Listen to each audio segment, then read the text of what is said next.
नमस्कार। Mission health के सजीव फोन इन कार्यक्रम में आप सभी का बहुत बहुत स्वागत है। किसी भी देश की खुशहाली का आधार होता है उस देश के लोगों का स्वास्थ्य।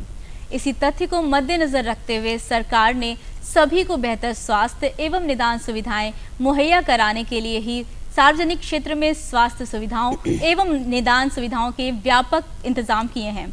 और इसी विषय के बारे में आज विस्तार से जानकारी देने के लिए आज हमने अपने कार्यक्रम का विषय रखा है सार्वजनिक क्षेत्र में स्वास्थ्य एवं निदान।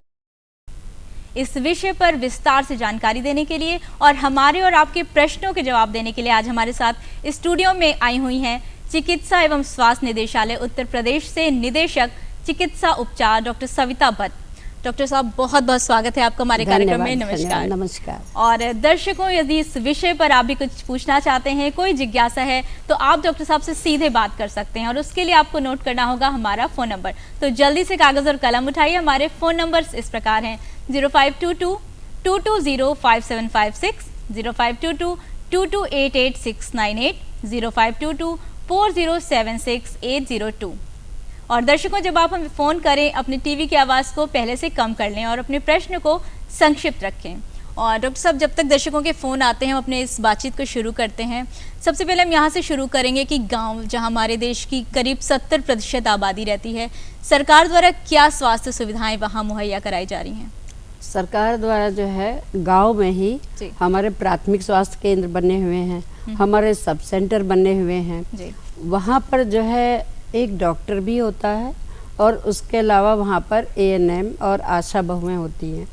तो जो प्राथमिक सेवा है, जो प्राथमिक उपचार है, वहाँ पर हर तरीके का प्राथमिक उपचार दिया जाता है। जी, प्राथमिक स्वास्थ्य केंद्र। हाँ जी। डॉक्टर साहब, जब कोई सामान्य तौर पर बीमार पड़ता है तो उसे कहाँ जाना चाहिए?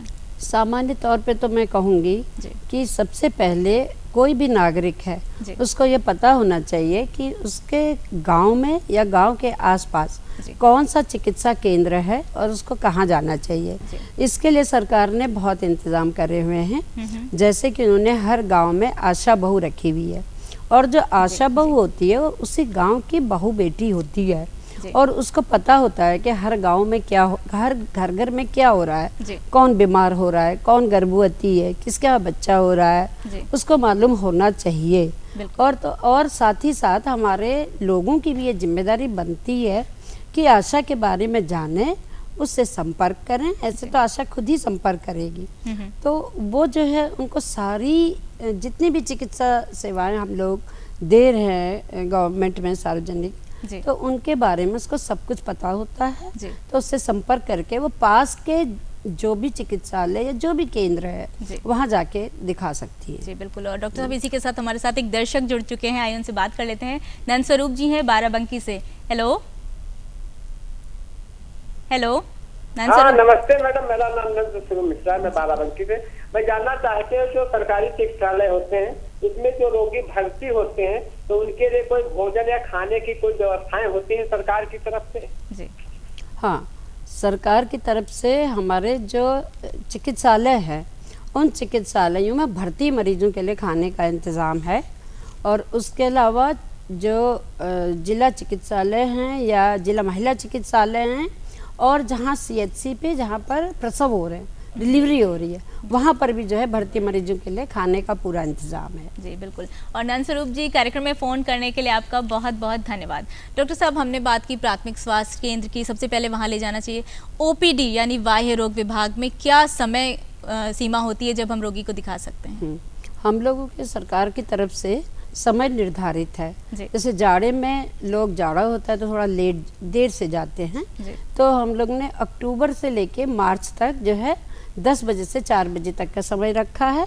और जो सितंबर तक और मार्च से सितंबर तक का जो टाइम है उसमें हमने जो है उसको गर्मी में मतलब हमने 8 से 2 का समय रखा, 8 से 2 का मार्च तक। बिल्कुल। और डॉक्टर साहब, प्राथमिक स्वास्थ्य केंद्रों पर यदि आवश्यकता पड़ती है जांच की या निदान की सुविधाएं क्या वहां पे उपलब्ध हैं? जैसा मैंने पहले भी बताया है, क्योंकि उसका नाम ही प्राथमिक स्वास्थ्य केंद्र है, तो प्राथमिक चिकित्सा ही वहाँ पर हो सकती है।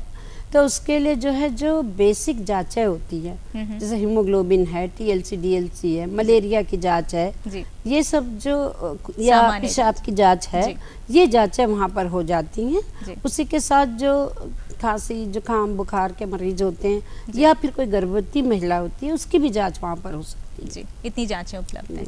अच्छा डॉक्टर साहब, प्राथमिक स्वास्थ्य केंद्र पर रोगी गया, यदि उससे किसी केस में विशेषज्ञ चिकित्सक की सलाह की आवश्यकता पड़ी तो वहाँ से क्या उसको सहायता उपलब्ध होती है? हाँ, ऐसी परिस्थिति में जी, अगर कोई रूटीन में जा रही है, जैसे कि रोज़मर्रा के लिए जा रही है जी, लेकिन उसको ज़रूरत है कोई विशेषज्ञ डॉक्टर की, तो वहाँ पर उपस्थित डॉक्टर जो होते हैं वो उनको, जहाँ पर विशेषज्ञ हमारे मौजूद होते हैं, अवेलेबल होते हैं, चाहे वो सामुदायिक स्वास्थ्य केंद्र हो, चाहे डिस्ट्रिक्ट हॉस्पिटल हो, चाहे डिस्ट्रिक्ट महिला अस्पताल हो, तो वहाँ के लिए भेजने की, रेफ़र करने की पूरी व्यवस्था है।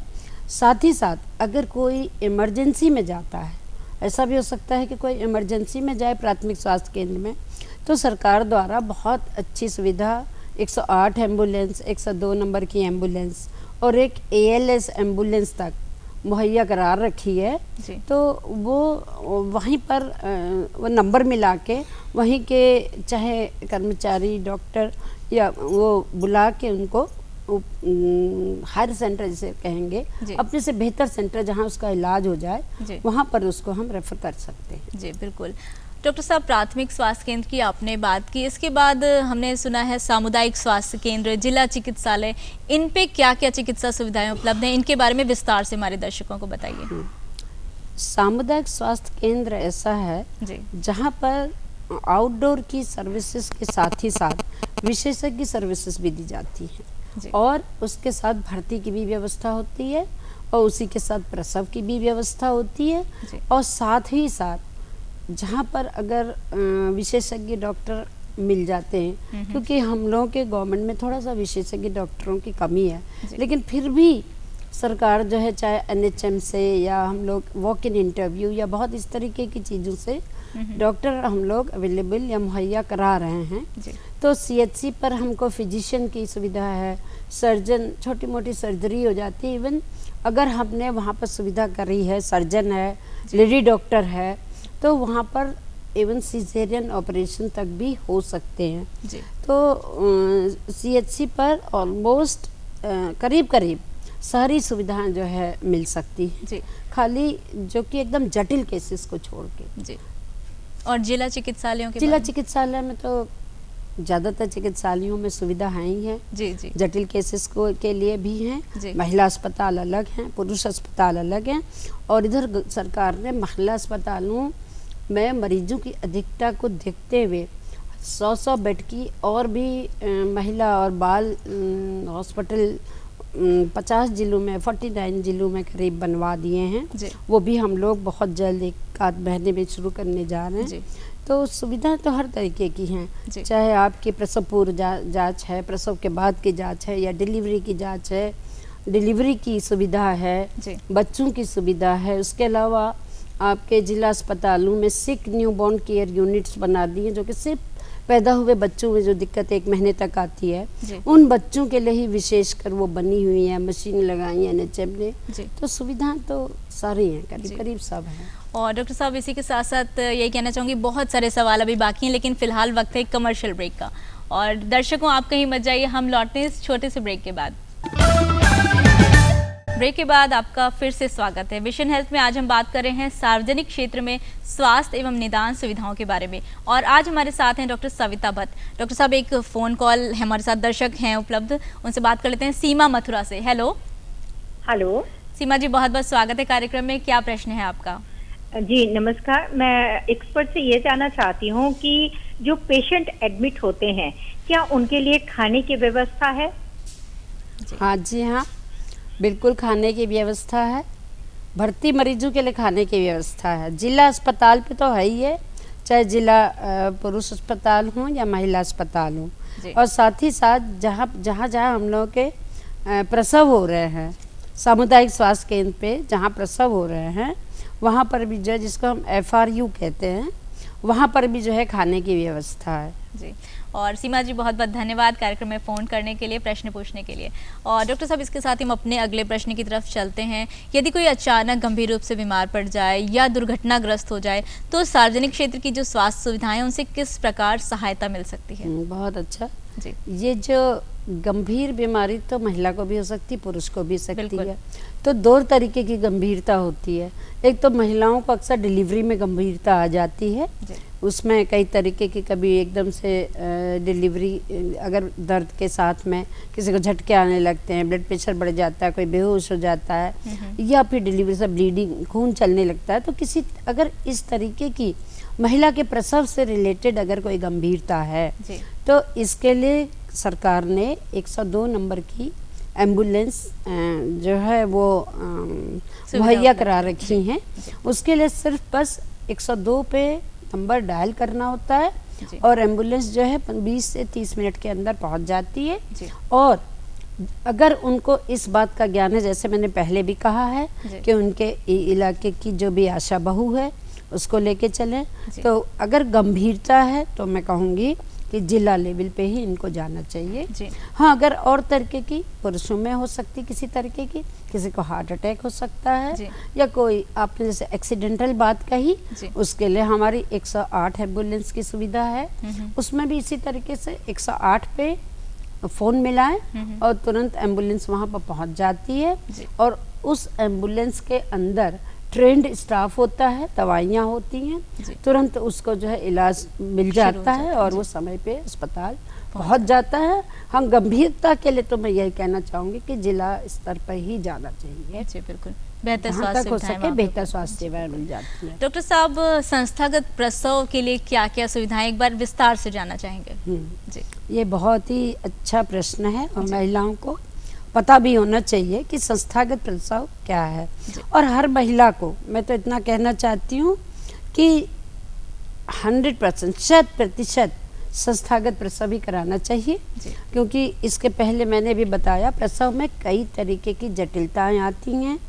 प्रसव के पहले आ सकती है, खुद महिला में आ सकती है, बच्चे में आ सकती है। जो महिला 9 महीने तक अगर बच्चा रख रही है और उसके बाद अगर उसमें कोई जटिलता आ जाए, उसके बच्चे में आ जाए, उसको बच्चा ना मिले, तो उससे ज़्यादा गंभीर बात हम लोगों के लिए कोई नहीं हो सकती।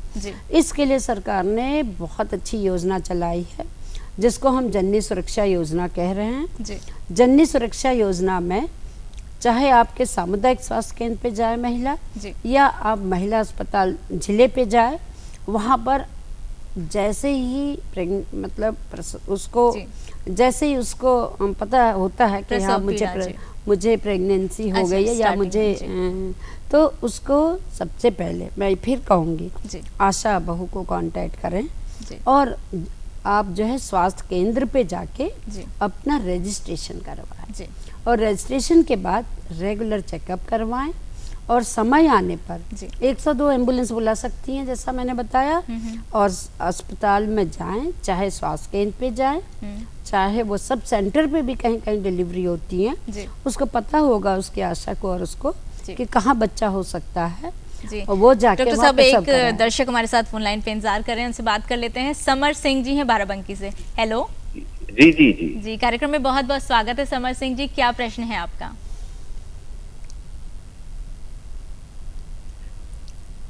समर सिंह जी, आपको हमारी आवाज मिल रही है? जी आवाज सुन रहे हैं जी, कृपया अपना प्रश्न रखें। हेलो जी मिल रही है आपकी, हमारी आवाज मिल रही है आपको? जी बिल्कुल, आप अपना प्रश्न पूछ सकते हैं, डॉक्टर साहब आपकी आवाज सुन रही हैं।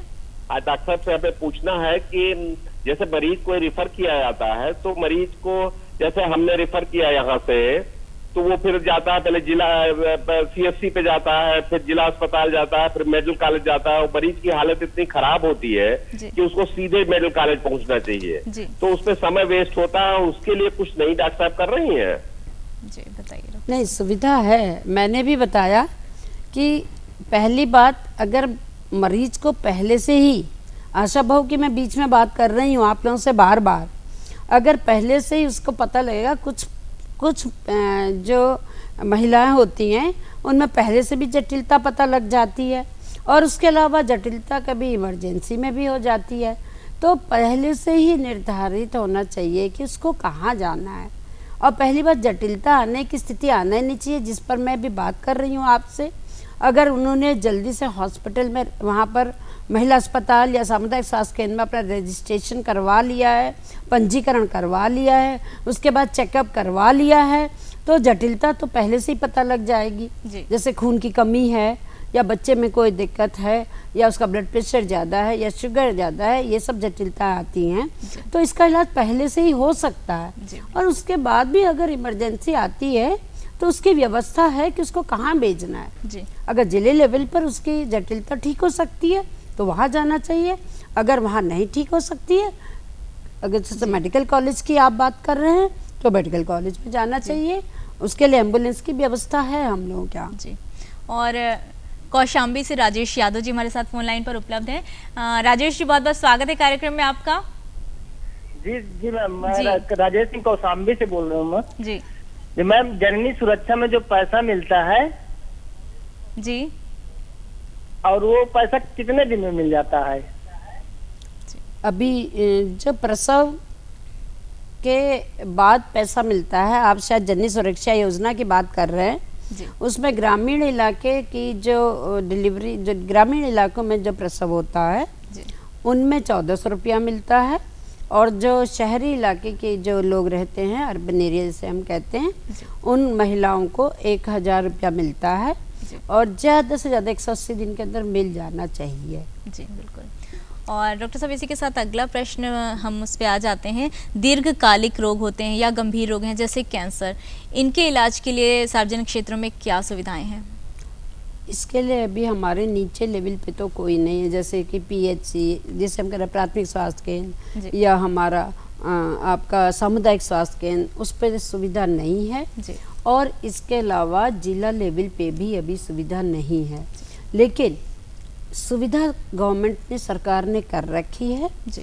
जैसे कि हम बात कर रहे हैं, मुख्यमंत्री जी ने एक फंड कर रखा है जिसमें क्या है कि कैंसर हमेशा हर सेंटर में, जैसे मेडिकल कॉलेज है या पीजीआई है जी, उन्हीं में इलाज हो पाता है जी। तो वहाँ पर अगर जिला लेवल पे वो जो पुरुष अस्पताल होते हैं, वहाँ के इंचार्ज जिनको हम मुख्य अधीक्षक वहाँ का कहते हैं, उनको दिखा के, उसको रेफर करा के डीएम से अगर आप इसको फॉरवर्ड इसको करवा के अगर रेफर कर ऊपर अगर भेजते हैं, डॉक्टर साहब एक फोन ले लेते हैं हमारे साथ। हाँ, व्यवस्था है जी। उसके बाद लौट के इस पे आते हैं। विकास जी हैं अलीगढ़ से।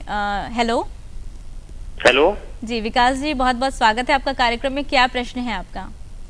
नमस्कार मैडम, मैं ये पूछना चाहता हूँ आपसे, ये सीएचसी है या जिला चिकित्सालय है, वहाँ पर जो भी प्रसव की प्रक्रिया हो रही है, अगर वो प्रक्रिया जटिल हो जाती है तो वहाँ क्या ऑपरेशन की सुविधा भी उपलब्ध है?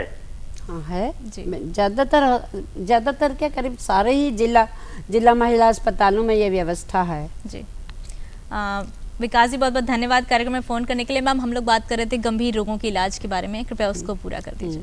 तो इसके लिए जो इस टाइप की बीमारियां, स्पेशली जैसे कैंसर की बात हो रही है, हार्ट की बात हो रही है, अभी तक तो मुख्यमंत्री फंड की योजना थी, लेकिन इधर आप लोग ने सुना होगा प्रधानमंत्री की योजना चली जिसको हम लोग आयुष्मान भारत के नाम से जान रहे हैं। उसमें जो हमारे बिल्कुल एकदम निर्धन लोग हैं, बीपीएल श्रेणी के लोग हैं, उनके लिए कार्ड बन रहे हैं, और उनको जो है सरकारी अस्पतालों में या बड़े से बड़े प्राइवेट अस्पतालों को भी सरकार ने इम्पैनल किया है, और उन इम्पैनल अस्पतालों में 5 लाख तक प्रति परिवार 5 लाख तक मुफ्त में इलाज हो रहा है। तो मैं ये चाहती हूँ कि जिनको इस तरीके की गंभीर बीमारियां हैं, गरीब जो कि अपना पैसा जो इसको नहीं सहन कर पाता है, तो उनको इस योजना का 100% फायदा उठाना चाहिए जी। और इसके लिए हाँ हेल्थ सेंटर ही जाना पड़ेगा। बहुत महत्वपूर्ण बात आपने बताई। और डॉक्टर साहब, एक और ब्रेक का वक्त हो गया है, तो दर्शकों आप कहीं मत जाइएगा, हम लौटते हैं इस छोटे से ब्रेक के बाद। ब्रेक के बाद आपका पुनः स्वागत है। आज हम बात कर रहे हैं सार्वजनिक क्षेत्र में स्वास्थ्य एवं निदान सुविधाओं के बारे में और हमारे साथ हैं डॉक्टर सविता भट्ट। डॉक्टर साहब, हम अपने प्रश्नों की कड़ी में आगे बढ़ते हैं। जो प्राथमिक स्वास्थ्य केंद्र के बाद जांचें होती हैं, क्या वो निःशुल्क होती हैं? सारी जांचें निःशुल्क होती हैं जी। चाहे प्राथमिक स्वास्थ्य केंद्र पे हो, चाहे सामुदायिक स्वास्थ्य केंद्र पे हो, चाहे आपके जिला लेवल पे हो। जी। सरकार ने तो इसकी भी सुविधा कर रखी है कि जो जांचें हमारे सेटअप पे नहीं हो पाती हैं तो उसमें प्राइवेट लेबोरेटरीज को अपने उस पर पैनल करके सारी तरीके की जांचें कराई जा रही हैं, बिल्कुल निःशुल्क कराई जा रही है। जी, सभी के लिए? सभी के लिए। जी बिल्कुल, ये बहुत अच्छी बात आपने दर्शकों को बताई। और डॉक्टर साहब, जो गवर्नमेंट मेडिकल कॉलेजेस हैं या पीजीआई जैसे संस्थान हैं, यहाँ पे यदि रोगी इलाज के लिए जाता है तो क्या उसे जिला स्तरीय चिकित्सालयों से रेफर करना आवश्यक है? कायदा तो ये कहता है कि जिनका इलाज हमारे जिला स्तर पे नहीं हो रहा है जी, उन केसेस को ही वहाँ जाना चाहिए, चाहे मेडिकल कॉलेज में जाए चाहे पीजीआई में जाए जी। और अगर गंभीर बात नहीं है तो रेफ़र करवा के ही जाना चाहिए, जिससे उसको वहाँ जाके सुविधाएं मिल सकें। हाँ, अगर किसी स्थिति में गंभीर रोगी है तो वो सीधे भी जा सकता है, उसका वहाँ पर सीधे भी इलाज होता है। रेफर करने का ये आवश्यक प्रक्रम हो जाए, आवश्यक की बात तो है, लेकिन अगर गंभीर है तो सीधे भी जा सकता है, उसका इलाज होता है। डॉक्टर साहब, सार्वजनिक क्षेत्र में जो भी सुविधाएं हैं उनको अच्छे से अच्छे ढंग से प्राप्त किया जा सके। अच्छा, मैं अपने प्रश्न को रोकती हूँ। एक हमारे साथ दर्शक हैं सलमा दिल्ली से। हेलो। हेलो, बहुत बहुत स्वागत है कार्यक्रम में। क्या प्रश्न पूछना चाहती हैं? सलमा जी पहले अपने टीवी की आवाज को थोड़ा कम कर लें प्लीज। टीवी की आवाज लो सर। जी, अब आप अपना प्रश्न बाहर से आ रही है। जी जी, कृपया आप पूछें, अपना प्रश्न पूछ सकते हैं सलमा जी। जी, हम पूछना चाहते हैं कि गवर्नमेंट हॉस्पिटल में जो कमजोर बच्चे की डिलीवरी होती है तो क्या उनके लिए कोई स्पेशल ट्रीटमेंट होता है? जी।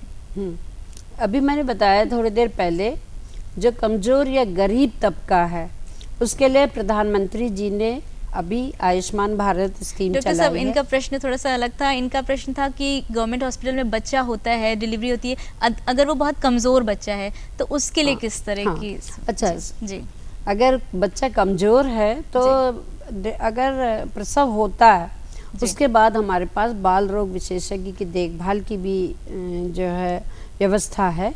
और अगर बच्चे को ज़रूरत होती है, जिस एक SNCU हमारे NHM के फंड से बने हुए हैं, जहाँ पर सिर्फ ऐसे ही बच्चे रखे जाते हैं जो कमज़ोर हैं, जिनको सांस में तकलीफ़ हो रही है या कोई भी और समस्या हो रही है, तो उनको वहाँ भर्ती करके मशीन लगी होती है, ठीक करके ही उनको छुट्टी की जाती है। जी। और डॉक्टर साहब, एक और दर्शक हमारे साथ फोन लाइन पर हैं। हेलो। जी। हेलो। विवेक तिवारी जी। हेलो विवेक जी, बहुत बहुत नमस्कार। आपका विजय जी। नमस्कार। मैं डॉक्टर साहब से बात करना चाहती हूँ। जी बिल्कुल बिल्कुल। एक प्रश्न है हमारा। जी। हाँ, ये जो 102 नंबर की गाड़ी आती है जी, तो पहले हमको तहसील वाले अस्पताल में ले जाती है। मरीज अगर सीरियस है तो फिर वहां से रेफर करा के तब जिला अस्पताल में जाना होता है। अगर मरीज सीरियस है तो कोई इसमें प्राविधान नहीं कि डायरेक्ट हमको जिला अस्पताल में ले जाएं वो? हाँ, प्रावधान है, सीधे जिला में भी जा सकते हैं। अगर सीरियस की बात होती है तो सीधे जिला में ही जाना चाहिए, समय की बचत होती है उसमें। जी। और विजय जी, बहुत बहुत धन्यवाद कार्यक्रम में फ़ोन करने के लिए। और डॉक्टर साहब, ये तो हमारे प्रश्नों की बात हुई, अब वक्त है चलते चलते का।